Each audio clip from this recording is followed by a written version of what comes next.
Hey, what's up guys, L3 here, and I'll bring you some Gears 3 gameplay. You know what, I'm not a DJ, I'm never ever going to do that again. So we're playing on Overpass here, which is a pretty awesome map.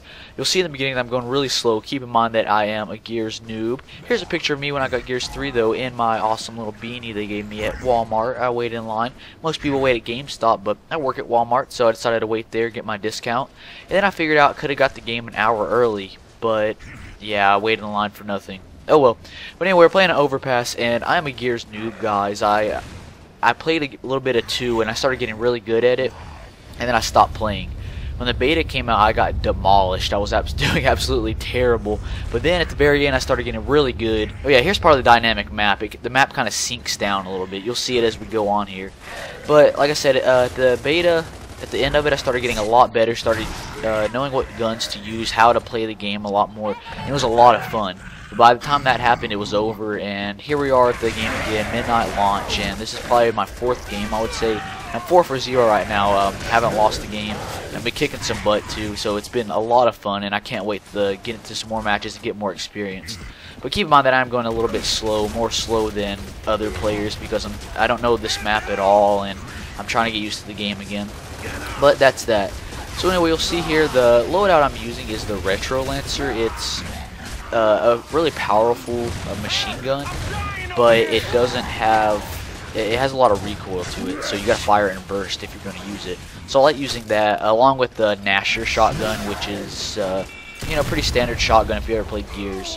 So if you haven't played Gears, it's pretty simple from the mode I'm playing right now. It's just deathmatch. You'll see in the upper left hand corner there's 10 and 7. That means our team has 10 lives, their team has 7. And when they're 7 lives in, they each have 1 respawn left. So they gotta be really careful. It's a really fun twist on the deathmatch mode, and I really enjoy it. And this game just comes down to pure skill, in my opinion. I haven't really seen a whole lot of overpowered weapons. They tried so hard to make it balanced, which is amazing. And they did such a brilliant job. I gotta give them a round of applause, because they did a really awesome job at keeping everything balanced so far. And I don't think a whole lot's going to change here. So you'll see right here I kind of get ambitious. I didn't really know there's 2 of them. They kind of blended in, so I got owned right there. But I do get my revenge here in a second, you'll see, and it's pretty awesome.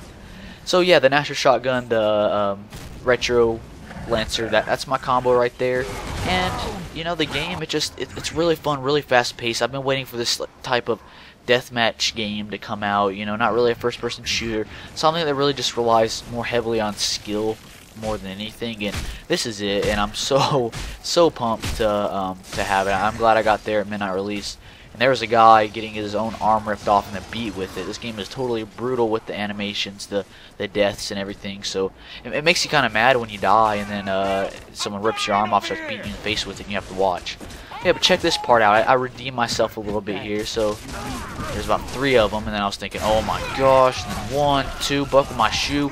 Get around here. He thinks I'm about to die. No, that's a triple. I think we're going to have to rewind that.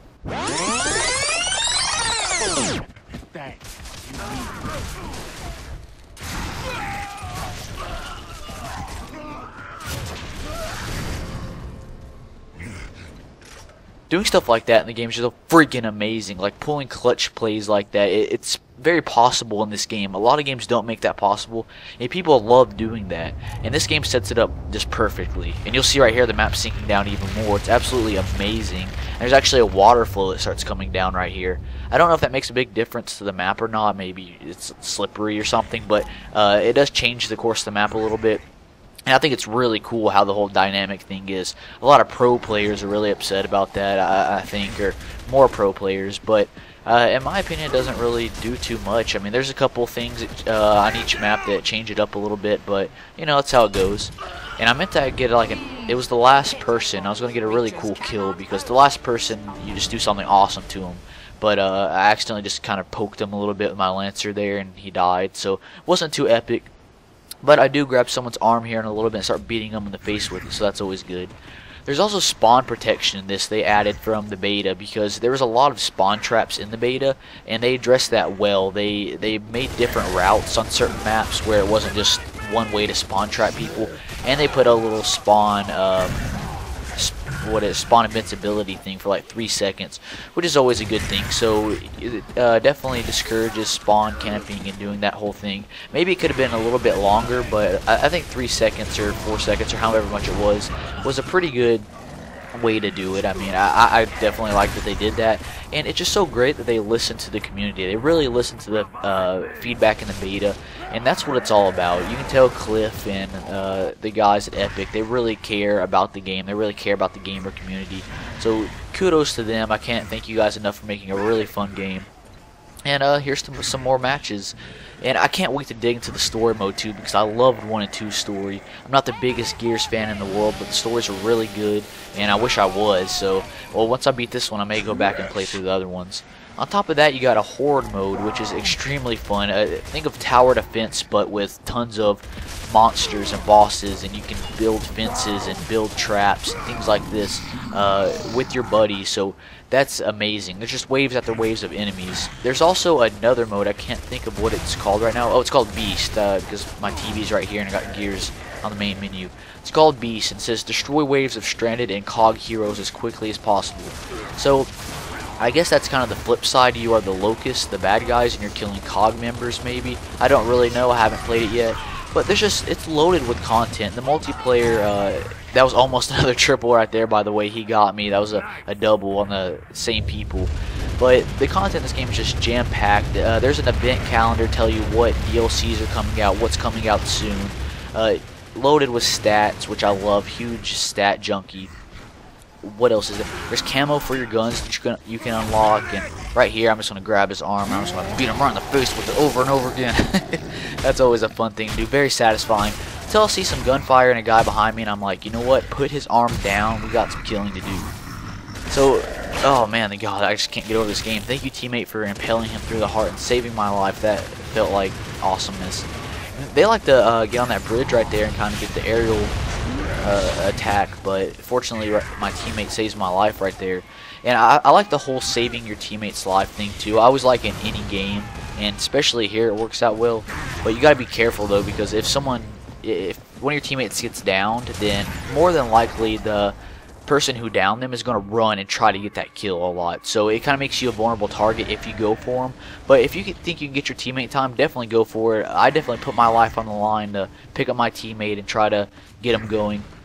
But not so much where I'm going to get myself in harm's way, because if you do that, chances are they're just going to get a double. And no one gets a double on me, and when they do, I get pissed off. And everyone keeps stealing my kills right here, which is totally okay with me for right now. I don't know if later on I'm going to turn into this really angry player that says, if you steal my kills, I'm going to get on the mic and cuss you out. I don't think I'm going to be like that, but then again, I say that with every game, and I turn really hardcore into it and start getting to tournaments and things like that. But right now this game's a lot of fun. I'm just going to focus on leveling up, having some fun with buddies, because there's a lot of people that have been wanting to play it, and hopefully playing it with some subscribers if you enjoy watching my videos and you enjoy Gears gameplay and you have a 360. If you're on the fence about getting Gears, just hop over that damn fence right to the Gears of War 3 and start playing it, because it's a lot of fun. So leveled up here, I'm level 8. I think I unlocked some new skins, some new characters. You can see my accolades here I get. It always saves these, so you can kind of get an idea. And this looks like 9 kills, 4 deaths. So guys, thanks for watching, and leave a like if you enjoyed it. Very much appreciated.